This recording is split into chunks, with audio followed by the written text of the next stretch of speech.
মাঝে মধ্যে ফাঁকিবাজি করাই যায়। শুক্রবারের দিনটি আরো বেশি ব্যস্তময়, তার উপর যদি হয় মাসিক বাজারের দিন। সব ব্যস্ততার পরেও বিকেলে একটু সময়ের জন্য বাইরে ঘুরতে যেতেই হবে।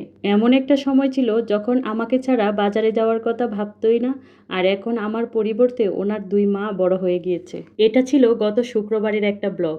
সেদিন সকালে ঘুম থেকে উঠতে দেরি হয়েছিল, আর উঠেই তারা বাপ বেটি 3 জন চলে গিয়েছিল মাছের বাজারে। আগে তো তার সাথে আমাকে যেতে হতো, এখন ভালোই হয়েছে, মেয়েদেরকে নিয়ে যায় আর এদিক দিয়ে আমি সংসারটা গুছিয়ে নিতে পারি। রাইফাকে নিয়ে যেতে মানা করেছিলাম, কারণ বাইরে প্রচন্ড গরম আর সকালে উঠে ওরা কিছু খায়ও নি। ওর বাবা শুনতে চাইলো না, বলল না 2 জনকেই নিয়ে যাই। ওদেরকে বাজারের ব্যাগ দিয়ে বিদায় করে দিয়ে আমি চলে আসলাম ঝটপট কিছু রান্না করতে, মানে সকালের নাস্তার ব্যবস্থা করতে। তো এইখানে ডিম দিয়ে পাউরুটি বেজে নিচ্ছিলাম, যেহেতু ঝটপটভাবে আমাকে সব কাজগুলো করতে হবে। নাস্তাটা রেডি করে আমাকে ঘরটা গুছিয়ে পরিষ্কার করে ফেলতে হবে ওরা আসার আগেই। ডেইলি ব্লগগুলো করতে আমার কাছে ভালোই লাগে, তবে ভয়েস দেওয়ার আলসেমিতে সময় মতো ভিডিও আপলোড করা হয় না। আর আমার দৈনন্দিন ভিডিওগুলো থেকে আপনারা আমার সেলাইয়ের ভিডিওগুলোই বেশি পছন্দ করেন, যার জন্য আমি চেষ্টা করি সবসময় সেলাইয়ের ভিডিওগুলোই দেওয়ার।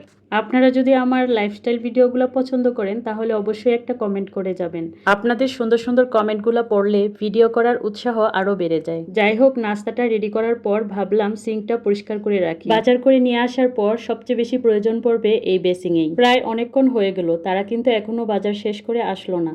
তো আমার অনেক ক্ষুধা লেগে গিয়েছে, যার জন্য আমি নাস্তাটা করে নিয়েছি। এই তো কথা বলতে বলতেই কলিংয়ের আওয়াজ, আর দরজা খুলেই দেখি তারা বাপ বেটিতে মিলে বাজার নিয়ে চলে আসলো। তো আমিও তাদেরকে হাতে হাতে হেল্প করে ভিতরে নিয়ে আসলাম। আর আমার 2 মেয়ের তো নাজেহাল অবস্থা। তো তার বাবা বলতেছিল যে তাদের গায়ে মাছের পানিও লেগেছে, তো তাদেরকে সাথে সাথে বাথরুমে নিয়ে যাই আর 2 জনকেই গোসল করিয়ে দিই। ওদেরকে ফ্রেশ করে দিয়ে ওদের নাস্তাটা দিয়ে এসে আমি একদিকে মাছগুলা খুলে আলাদা আলাদা করছিলাম, আর এদিকে আপনাদের ভাইয়া দাঁড়িয়ে দাঁড়িয়ে জিজ্ঞেস করছিল যে মাছের বাজারগুলা কেমন হয়েছে। সে সবসময় এটা করে, বাজার করে এনে আমাকে জিজ্ঞেস করবে যে কেমন হয়েছে, আর সে যাই আনুক না কেন আমি সবসময় তাকে বলি খুব ভালো হয়েছে। আর সত্যিই আজকের বাজারগুলা খুব ভালো হয়েছিল। তো সবচেয়ে ঝামেলার যেটা হয় সেটা হলো ছোট মাছ। কাচকি মাছ এনেছিল আর ছোট চিংড়ি মাছ এনেছিল।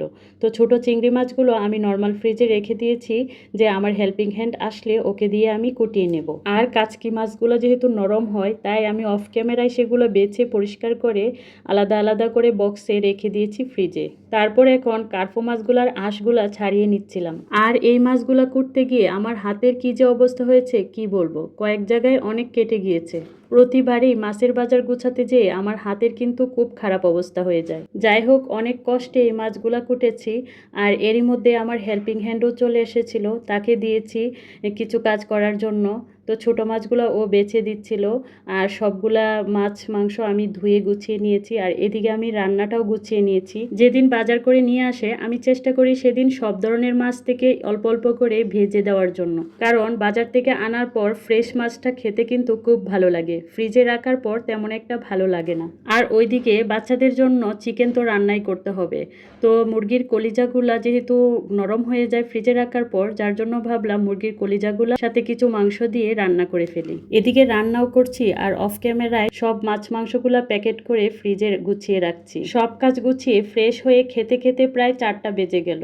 তারপর শরীরটা এত খারাপ লাগছিল। যাই হোক, পরে আপনাদের ভাইয়া 1 কাপ ব্ল্যাক কফি বানিয়ে দিল, আর সেটা খেয়ে শরীরটা কিছুটা ভালো লাগছিল। মেয়েরা বায়না করছিল বাইরে যাওয়ার জন্য। আমি বলছিলাম তোমাদের বাবার সাথে যাও না, ওরা আমাকে ছাড়া কিছুতেই যাবে না। তো ওর বাবা বলল যে চলো পাশের দোকান থেকে মেয়ের জন্য রং পেন্সিল নিয়ে আসি। পরে কাছে কোনো দোকানে ভালো রং পেন্সিল না পাওয়ায় আমি বলছিলাম মেয়ের স্কুলের কাছের কোনো দোকান থেকে কিনে দেব। তো পাশাপাশি মেয়ে বায়না করছিল ফুচকা খাবে। তো ওর বাবা বলল তাহলে চলো ফুচকা খাওয়াই নিয়ে আসি। ফুচকা খেতে যেয়ে ওখানে এক দোকানে রং পেন্সিল পছন্দ হলো, আর সেটাই কিনে নিলাম। তারপর মা মেয়ে 3 জন মিলে ফুচকা খেলাম। যাই হোক, ফুচকা খাওয়া শেষ করে রিকশায় চড়ে সবাই মিলে বাসায় চলে আসলাম। তো এই ছিল আজকে সকাল থেকে সন্ধ্যা অবধি আমার ডেইলি লাইফের ব্লগ। কেমন লাগলো ভিডিওটি অবশ্যই কমেন্ট করে জানাবেন, আর ভালো লাগলে একটি শেয়ার করে দিবেন। আল্লাহ হাফেজ।